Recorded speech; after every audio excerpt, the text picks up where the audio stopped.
Every day, something dramatic happens in the Caribbean that affects our lives. We'll give you the details. We'll give you the facts on Caribbean Perspective with Eddie Frederick. Here's Eddie Frederick. Welcome to Caribbean Perspective. So glad you can join us. The story that dominates in today's edition for Wednesday, 9th April 2025, and brought to you in association with our friends at Antillean Group. Sandals talks in Tobago described as cordial and hopeful.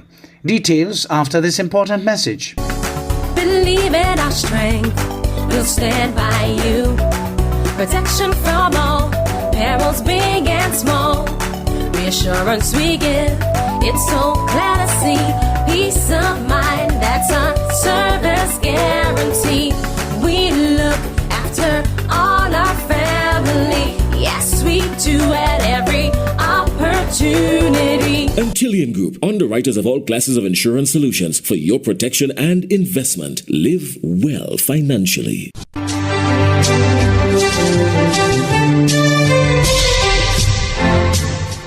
Welcome back. Make Tobago the 6th. Those were the words from Prime Minister Stuart Young of Trinidad and Tobago to Sandals Executive Chairman Adam Stewart following a meeting with Tobago stakeholders on Monday.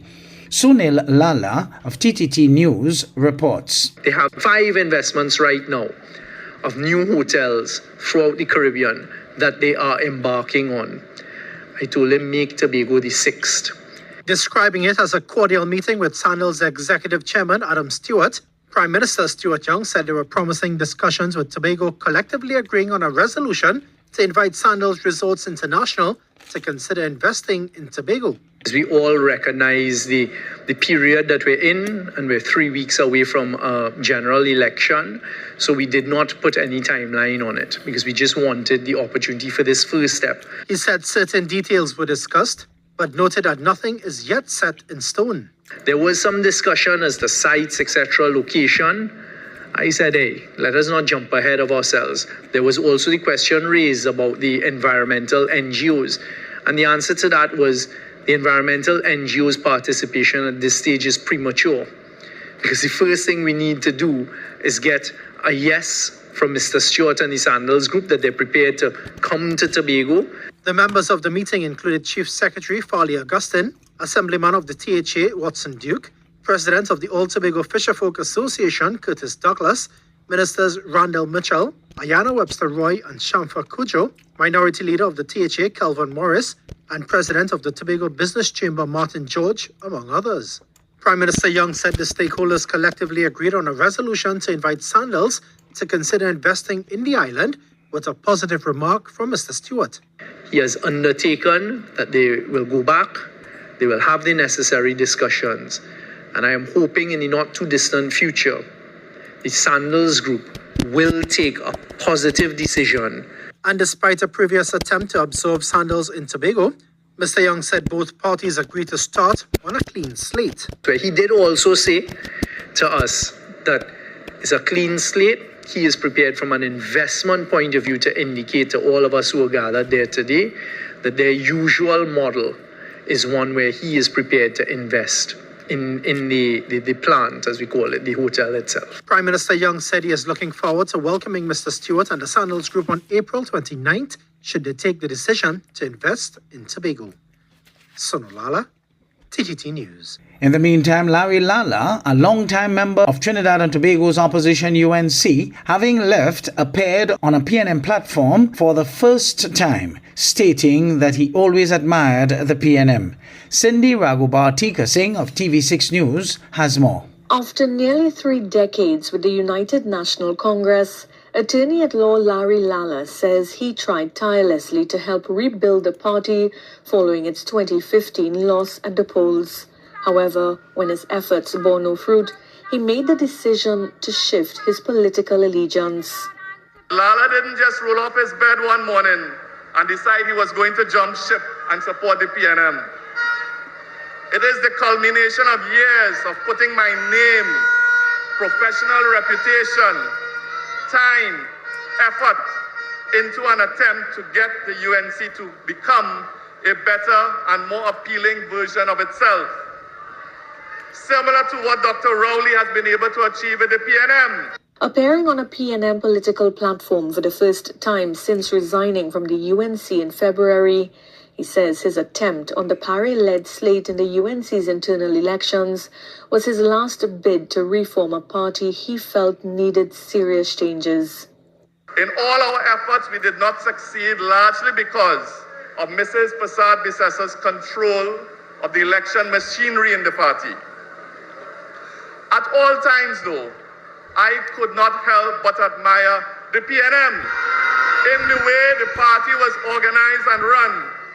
On Saturday, he said opposition leader Kamla Prasad Bissassa valued holding on to her post more than taking the steps necessary to improve the party to better serve the country. Judging by the poor candidates of questionable character and lack of genuine qualifications, that she, through her absolute control over the party executive, was choosing for the party, particularly in its safe seats. And having given 9 years of my life to attempting to get that party to change, I can safely say with a clear conscience, they're hopeless. Great is the PNM. Great is the PNM. Great is the PNM. And we shall prevail. Cindy Raghubatika Singh, TV6 News.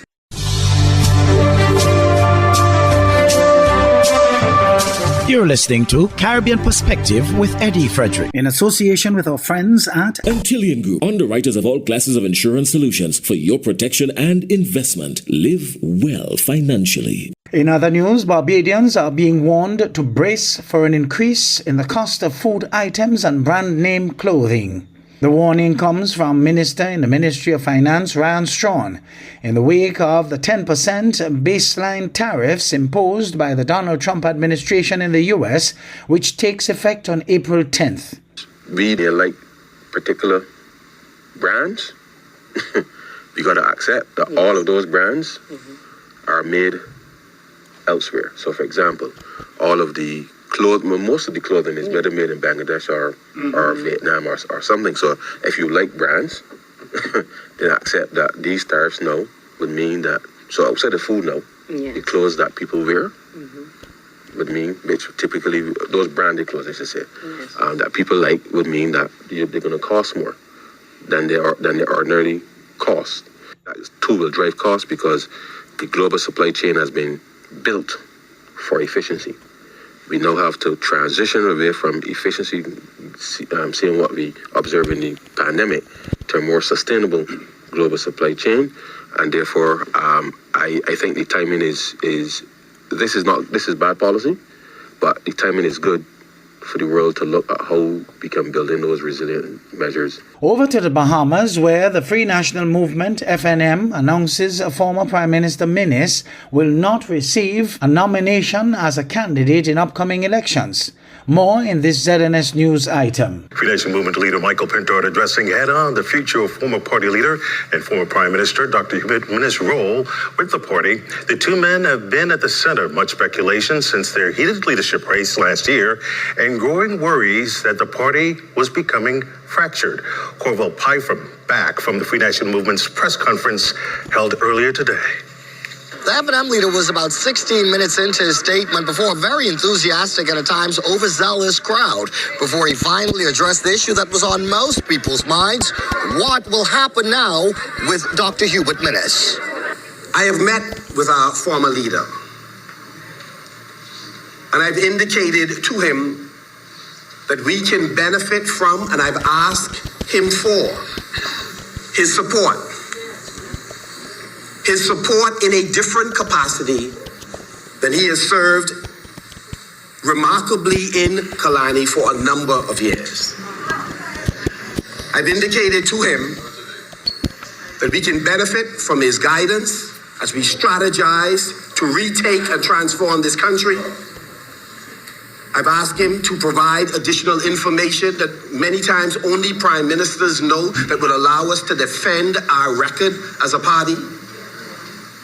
I've asked him to continue his line of attack on government legislation, policies, and bad programs that do not assist our development.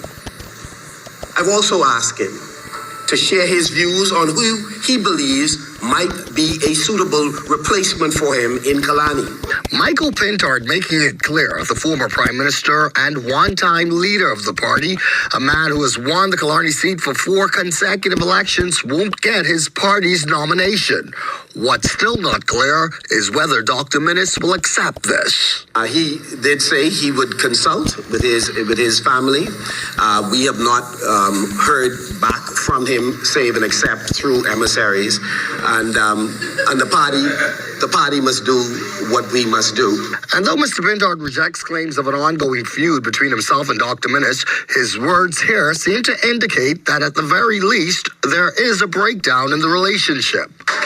What some may interpret as a feud is simply us saying that there's a standard for all leaders in how they ought to operate. When you are in charge, you should reasonably expect the support of those persons who are in your organization, publicly and privately.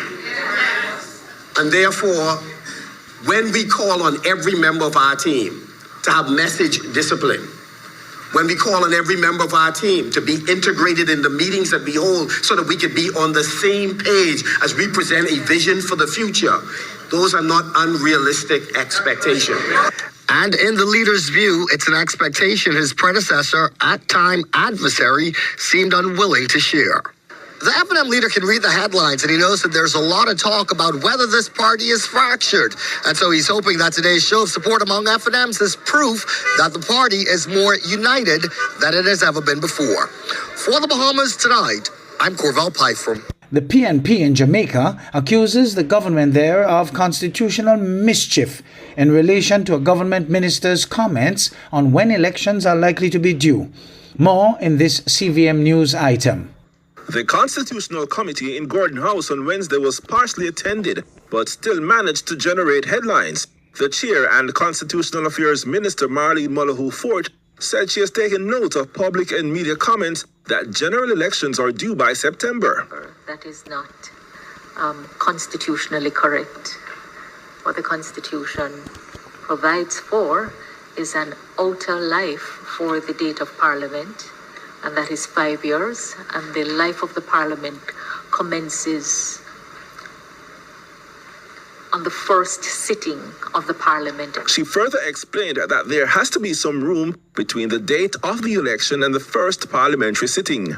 Because we know that the electoral laws require formalities to be complied with about counting, and sometimes space has to be given for recounts, judicial recounts.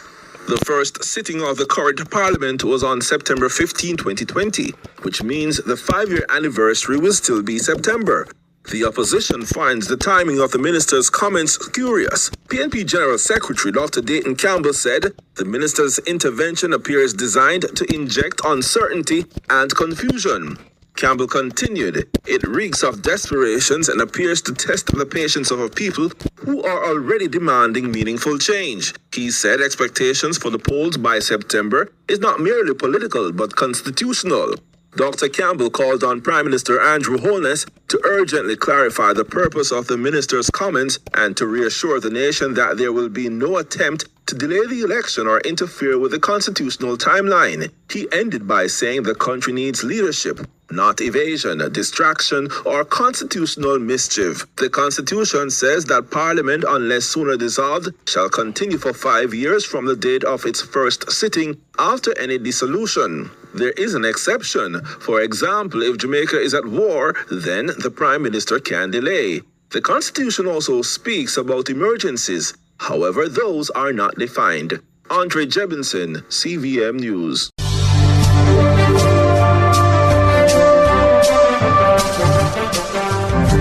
I am Eddie Frederick. This has been Caribbean Perspective, a whole new approach to highlighting developments in the Caribbean. In the meantime, please follow us on Facebook and subscribe to our YouTube channel for daily regional news and more, in association with our friends at Antillian Group. Believe in our strength, we'll stand by you. Protection from all perils big and small. reassurance we give. It's so clear to see peace of mind, that's our service guarantee. We look after all our family, yes we do, at every opportunity. Antillian Group, underwriters of all classes of insurance solutions for your protection and investment. Live well financially.